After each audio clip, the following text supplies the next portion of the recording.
আব্দুল্লাহ ইবনে ওমর রাদিয়াল্লাহু তাআলা আনহু হতে বর্ণিত, আল্লাহর নবী সাল্লাল্লাহু আলাইহি ওয়াসাল্লাম ইরশাদ করেছেন, হাদিস সহিহুল মুসলিম, কুল্লু মুসকিরিন খামরুন,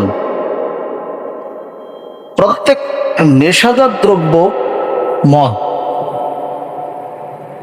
অকুল্লু মুসকিরিন হারামুন,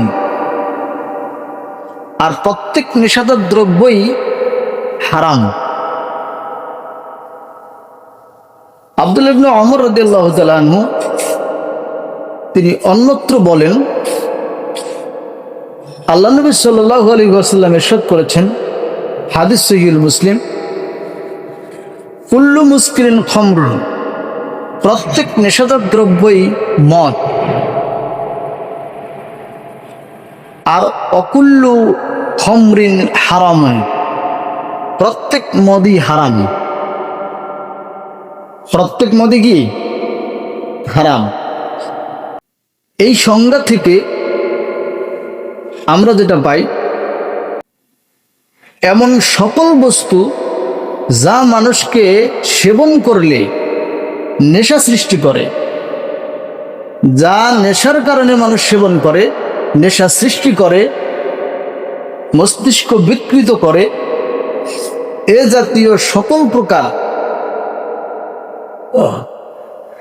খাদ্য, খাদ্য নয়, এটি খাদ্য বলা যাবে না, এ প্রকার সকল বস্তু, এগুলো সবই মদ, যা মানুষকে নেশা সৃষ্টি করে।